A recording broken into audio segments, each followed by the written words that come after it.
Throw it away. What else? I mean, those who want to understand the greatness of Turkey should look from By the the way, outside. is there a counter for both manned and unmanned systems? We said air-air missile.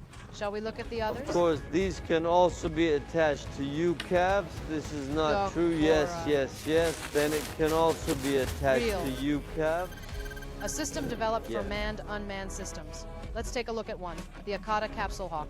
Yes, see this. We can remove the image. This capsule, encapsulated actually Hawk. Now there are two versions of this. See, that is on our ships.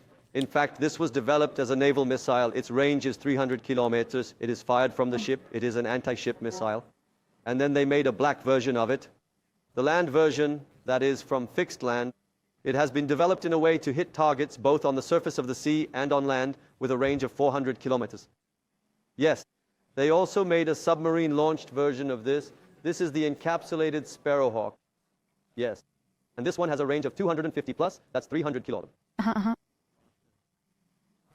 When you look at the land, sea, and submarine versions, we are very good here. I mean, it is an incredible success. There is no precedent for this in the world. There is no example of this. It is a very, very successful missile. So congratulations from the bottom of our hearts. High explosive particle impact warhead. Let's take a quick look at its image. Then we'll move on to number 4. If you have it ready, friends. These are the images shared by Rocket-san. These are a bit dark, but I hope you can see them on the screen.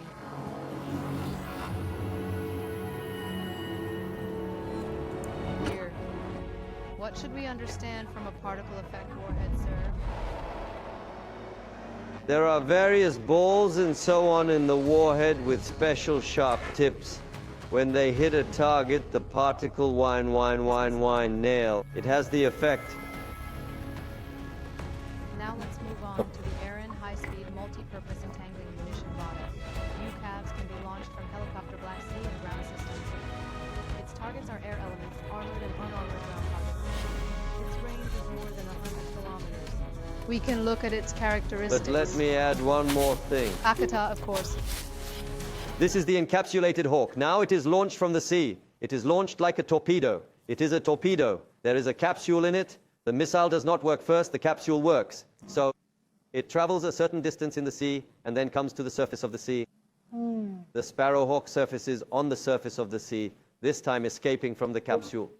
It is activated and goes 300 kilometers. And if you add the range under the sea, this increases to a range of over 300 kilometers. Like a with torpedo, it's actually moving. Like a torpedo under the sea. Like a torpedo, it moves under the sea.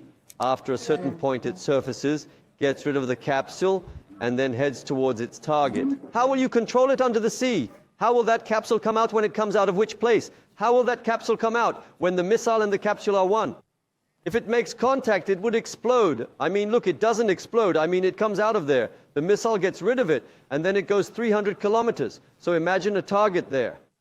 I mean, the accuracy is 99%, and do you know what the radius of impact is? 3 meters, that's it. Look, come 300 kilometers from here to there and drop this here. What an excellent thing indeed. I mean, no one has been able to catch the technological level that Turkey has reached in the technology defense industry. We are really progressing very fast. Let me give an example. For example, India.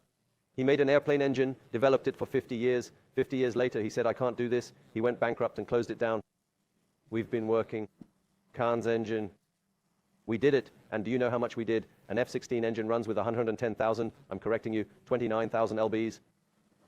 Our Khan has 3 versions, 36,000, 38,000, and 39,000 lbs, the 3rd version. An F-16 engine weighs 10,000 pounds. About a third more powerful, and he thought of it as a twin engine. I mean, it is an incredible thing, really. As we go into details like this, there are really, really many, many things. So if we tell each one of them, it would take us a whole morning. We'll tell you, yeah. Then let's take a look at Aaron, high-speed multi-purpose entangling ordnance Vata.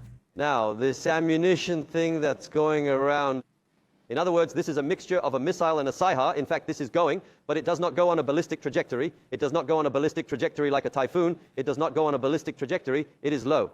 Cruise. Traveling at low speed and low altitude without being caught by radar. Leaving and looking for the target. Until it finds it, it circulates in that area, and when it finds it, it destroys it. So the circulating ammunition is circulating in the airspace. How does it find the ammunition? Or there are seeker heads on it. The target is defined according to those seeker heads. For example, think of a terrorist target. I mean, this is defined, for example, this cave or this target like this, and it wanders around in that area until it finds it because it has no sound, because it is at low altitude and low speed. It goes, it wanders, it finds it, and then it hits the target. Look at the range. How much is 100 plus 150 kilometers? So think about it now. Drawing an arc of 150 kilometers from Hakkari, you know how far it goes, right? So terrorism, especially terrorism, this is how we destroy the threats against our country. So today I asked about the Chakra missile. I talked to the engineer. I said, well, is it being used in the fight against terrorism? So it's got a range of 150 kilometers. They identify a cave, look, they identify its image and upload it to his memory, and he goes and finds the cave from 150 kilometers away and enters it. Namely, it's a perfect thing. I mean, imagine 3 meters or 1 meter in diameter. I mean, think about it, but they define it. It's called visual navigation, and it's called IIRF. I also use the technical term laser guided. There are several variations, but ultimately it will be able to locate and destroy the defined target point by point. And these are being used so now. Therefore, this is something like that, that is loitering ammunition. This is a very thing. It is very effective. They are invisible. They are invisible on radar. They are not caught on radar. Think about it. The range is 100. 50 kilometers, 100 plus, so around 150 kilometers. Let's look at the much talked about 300 air-launched ballistic missiles. The range is over 500 kilometers. Plus, look, now you can put them on the Seahas and stuff like that. Isn't it true that we got tired while we were explaining it, but our engineers did not get tired while producing it? Now, these 300 airborne ballistic missiles can also be installed on airplanes, and the range is 500 kilometers, so it's more of a conventional depth. Things like the enemy's critical facilities or reserve elements, armored elements, tank and mechanized elements, command and control locations, etc., 500 at a depth of kilometers, with the same very high hitting accuracy, with a radius of about 3 meters, can go and find and destroy, and a strike at a range of 500 kilometers, 500 plus even. That is approximately 600 kilometers. Has the ability. This is extremely important, especially in terms of increasing the combat capability of our army. That is, Turkey, Karaburun, and Greece mainland is 154 kilometers. If you calculate, they should sit and think about where 500 kilometers is coming from. Well, so this sentence is not really a thing. The message is very different. So let's take a quick look at the 300er, and then let's move on to Lightning. High speed, high accuracy, different warheads, and guidance options. For example, this Typhoon Block 4, hypersonic. These are at supersonic speeds, so up to 5 Mach, up to 4 to 5 Mach. You can move at speeds. So Rahab, you're saying that it's going to overcome the Typhoon in the future. So it seems that many of these missiles now have higher speeds. It looks like it's going to bend right, sir. The visuals are great, by the way.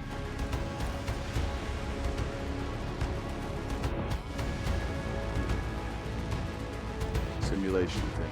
This simulation, promotional movie.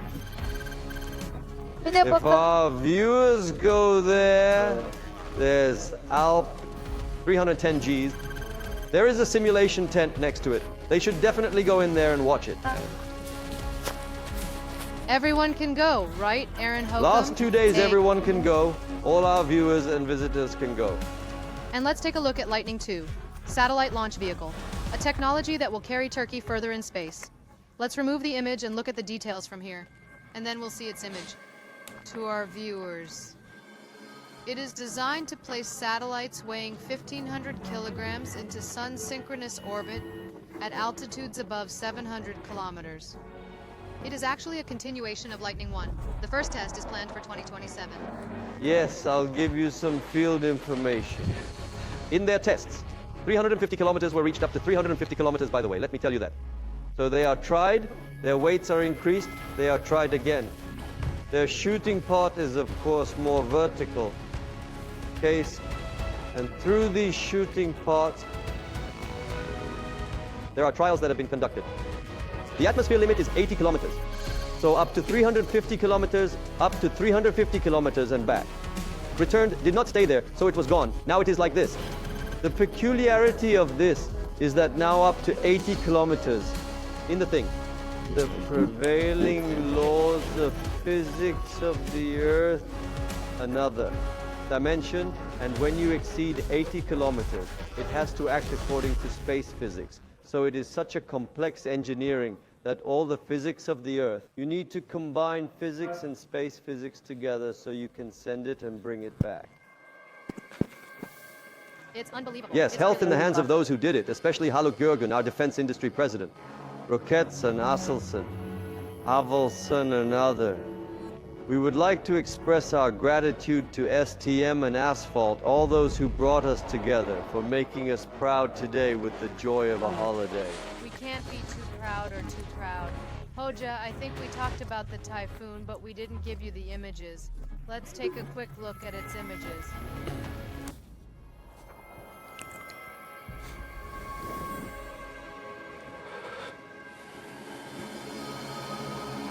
Let's talk about the typhoon one more time. It's Friday.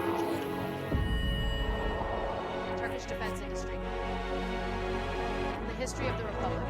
First, hypersonic missile.